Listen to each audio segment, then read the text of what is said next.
My question today is, where are all the Americans? The Americans that understand individual freedom and that no matter how they feel about certain issues, they understand that individual rights come first. Where are all the Americans? There should be millions of us, tens of millions of us. There should be 330 million of us. Where are they? You know, when all this mask mandate madness came out, I thought to myself, good luck trying to enforce that. It's not going to go over very well. I really thought that. I was such a naive, patriotic American. I had those thoughts. Where are you going to find the people to enforce this? And then as we started going through the days, people were just complying. They were doing it. They were giving in. I couldn't believe it. I couldn't believe it. And then, you know, we were waiting. I was waiting for my husband one day, and he was inside a store. He was going to get something taken care of there, and I'm just sitting in the car. You know, this was still when all the mask things were coming in, and they were trying to force people. They make you think that you had to wear one to go inside their store. And I was watching people. People watching is really fun to do sometimes. So I'm watching and I'm trying to guess. Okay, this person going in, they're not going to wear a mask. And sure enough, they pull a mask out and put it on. And then okay, next person. Oh, that person, definitely not. They're not going to put it on. Yeah, they put on the big burly guy. Okay, he's not going to.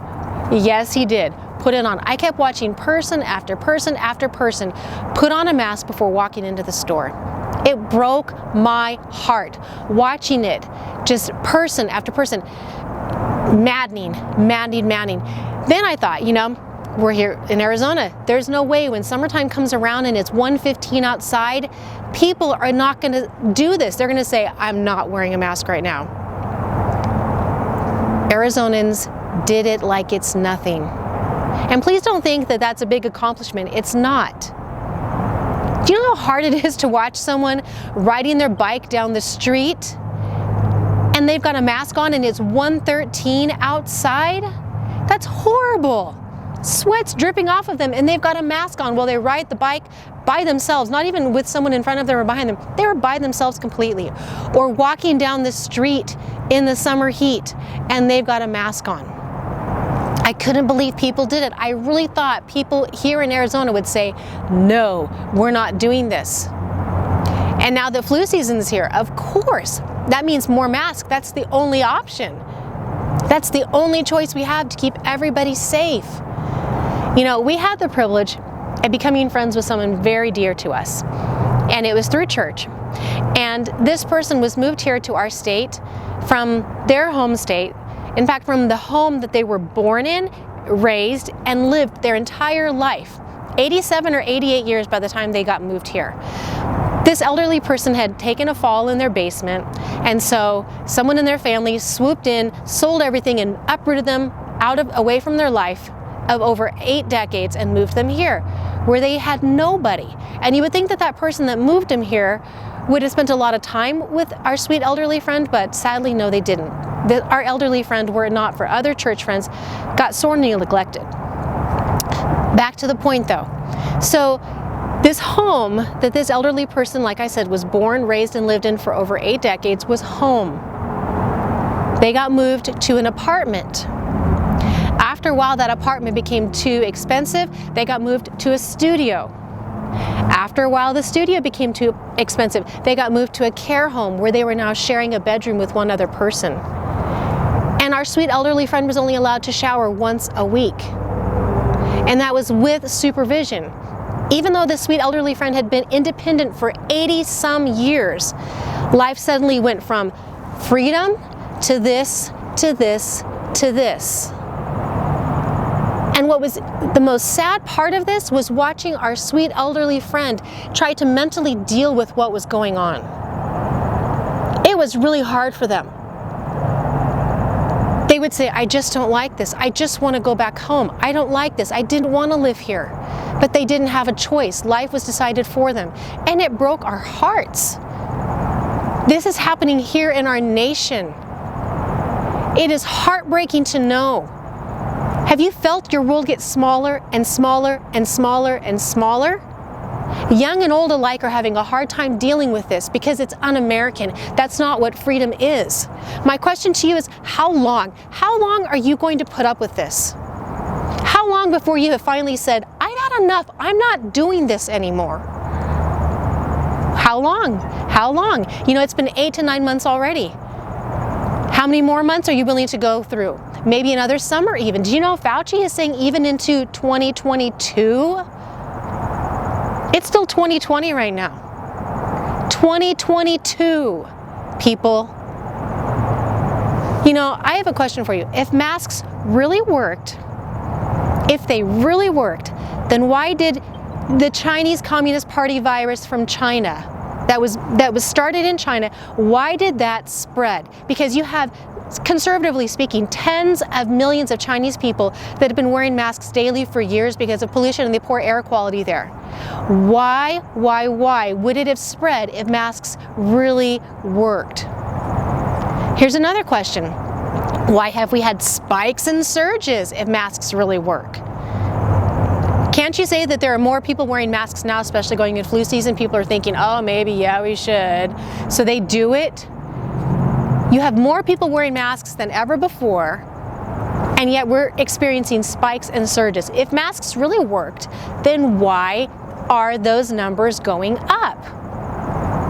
And please remember, a spike does not mean a spike in deaths. Over 99% of the people who get it, they don't die, they recover. You know, just on a side note, if I ever do get COVID, that will be a fact of life. That will be what happens when you're a human and you live in a world with other people. There's a risk to life. Yeah, that doesn't mean we have to go hiding from it. I ask again, where are all the Americans? The ones who understand freedom. Whether or not you believe in masks or not, you should understand and you should be fighting for individual freedom. Here's something to ponder. Your face, your choice. My face, my choice. My body is protected in a lot of other laws around here. Why can't it be protected when it comes to me having to wear a mask or not? Edward R. Murrow has a really poignant quote for what's going on right now. He said, "A nation of sheep will be governed by wolves." That's what's going on right now. A nation of sheep begets a government of wolves. The wolves are circling. It's getting tighter and tighter and tighter. If we don't start fighting now, if we don't say we've had enough now, it's going to be over before we even understand what happened. There are so many good people out here who think they're doing the right thing. The right thing is to stand up for individual freedom. The right thing is to stand up for freedom. That is the right thing. So Americans, let's unmask our freedom. If you're ready to show the nation, if you're ready to show your state, if you're ready to show your town, if you're ready to show your neighborhood that you have unmasked your freedom, then get an Unmask Your Freedom t-shirt. We have white, we have red, we have adult sizes and kid sizes. We have Unmask Our Freedom yard signs. Now here's a good time to do that. Okay, so we have family that lives in California. They have been told that there's going to be officials going around the neighborhood counting cars in the different neighborhoods prior to the holidays and then during the holidays, so they can monitor how many people are there in the neighborhood and whether or not you are exceeding your limit of people over at your home, so that way they can write you up. That is so communist. That is straight out of the Chinese Communist Party handbook, Cuba, I mean, it's just ridiculous. Earlier this summer, there were people who were encouraged to tattle if you saw more than 10 people congregating. That's like a Stasi move of East Germany. Americans don't do that. If you're thinking about tattling on your neighbors, don't do that. Don't be un-American. Get a yard sign though. Put a yard sign out in front of your house so when those car counters come by, they can see that you have unmasked your freedom, and they can just stand there and keep counting because you're going to have over as many people as you want to because you live in the United States. Get your gear, folks. We have business cards that are little invitations that when you see people and you're having conversations with them, you can hand to them and you can remind them, freedom is theirs.